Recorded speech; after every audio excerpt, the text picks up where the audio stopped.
फल सबको मिलता है, बेटा बनकर, बेटी बनकर, दामाद बनकर और बहू बनकर। कौन आता है जिसका तुम्हारे साथ कर्मों का लेना देना होता है। लेना देना नहीं होता तो नहीं आएगा। एक फौजी था, उसके माँ नहीं, बाप नहीं, शादी नहीं, बच्चे नहीं, भाई नहीं, बहन नहीं, अकेला ही कमा कमा के फौज में जमा करता जा रहा था। तो थोड़े दिन में एक सेठ जी जो फौज में माल सप्लाई करते थे, उनसे उनका परिचय हो गया और दोस्ती हो गई। सेठ जी ने कहा, जो तुम्हारे पास पैसा है वो उतने के उतने ही पड़ा है, तुम मुझे दे दो, मैं कारोबार में लगा दूं तो पैसे से पैसा बढ़ जाएगा, इसलिए तुम दे दो। फौजी ने सेठ जी को पैसा दे दिया। सेठ जी ने कारोबार में लगा दिया। कारोबार उनका चमक गया, खूब कमाई होने लगी, कारोबार बढ़ गया। थोड़े ही दिन में लड़ाई लग गई। लड़ाई में फौजी घोड़ी पर चढ़कर लड़ने गया। घोड़ी इतनी बदतमीज थी कि जितनी जोर जोर से लगाम खींचे उतनी ही तेज भागे। खींचते खींचते उसके गलफर तक कट गए, लेकिन वो दौड़कर दुश्मनों के गोल में जाकर खड़ी हो गई। दुश्मनों ने वार किया, फौजी भी मर गया, घोड़ी भी मर गई।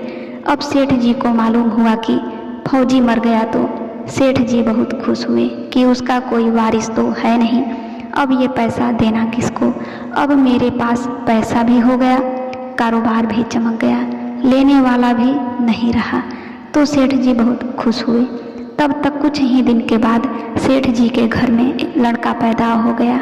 अब सेठ जी और खुश कि भगवान की बड़ी दया, खूब पैसा भी हो गया, कारोबार भी हो गया, लड़का भी हो गया, लेने वाला भी मर गया। सेठ जी बहुत खुश। वो लड़का होशियार था, पढ़ने में समझदार था।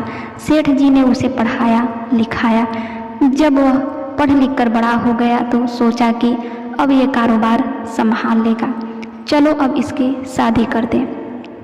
शादी करते ही घर में आ गई बहू रानी, दुल्हन आ गई। अब उसने सोचा कि चलो बच्चे की शादी हो गई, अब कारोबार संभालेगा। लेकिन कुछ ही दिन में बच्चे की तबीयत खराब हो गई।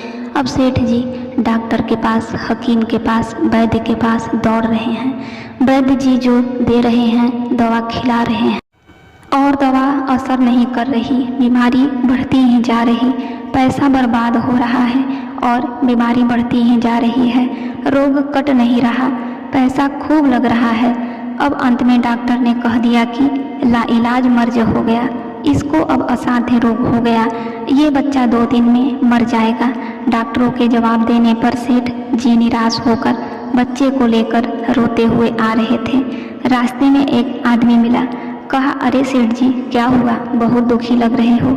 सेठ जी ने कहा, ये बच्चा जवान था, हमने सोचा बुढ़ापे में मदद करेगा, अब ये बीमार हो गया। शादी होते ही हमने इसके लिए खूब पैसा लगा दिया, जिसने जितना मांगा उतना दिया, लेकिन आज डॉक्टरों ने जवाब दे दिया अब ये बचेगा नहीं, असाध्य रोग हो गया, लाइलाज मर्ज है, अब ले जाओ, घर 2 दिन में मर जाएगा। आदमी ने कहा, अरे सेठ जी तुम क्यों दिल छोड़ रहे हो, मेरे पड़ोस में वैद्य जी दवा देते हैं, 2 आने की पुड़िया खाकर मुर्दा भी उठकर खड़ा हो जाता है, जल्दी से तुम वैद्य जी की दवा ले आओ।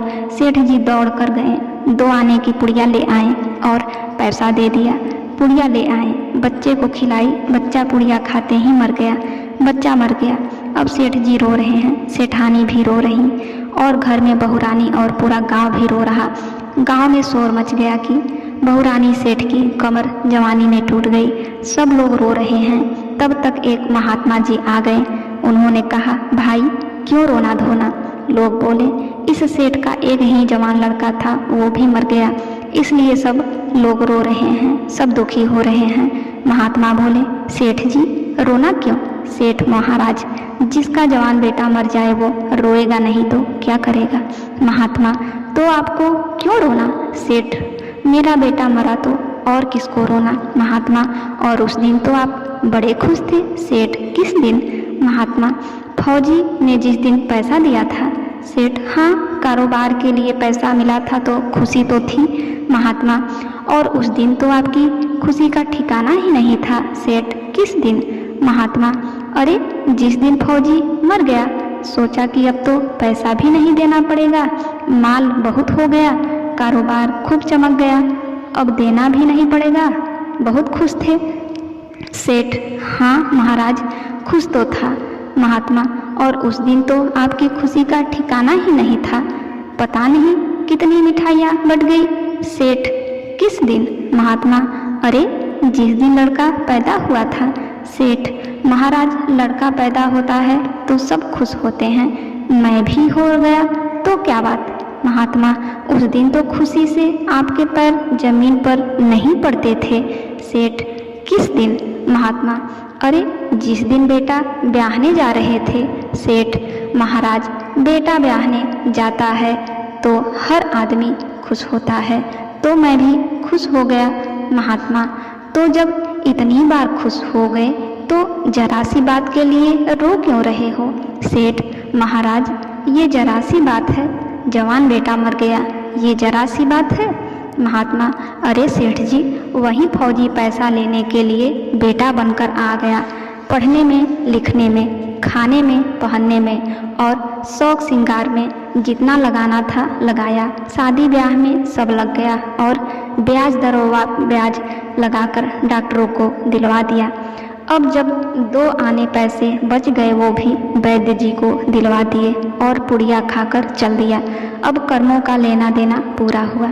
सेठ जी ने कहा, हमारे साथ तो कर्मों का लेन देन था, चलो हमारे साथ तो जो हुआ सो हुआ, लेकिन वो जवान बहू रानी घर में रो रही है, जवानी में उसको धोखा देकर विधवा बनाकर चला गया, उसका क्या जुर्म था कि उसके साथ ऐसा गुनाह किया?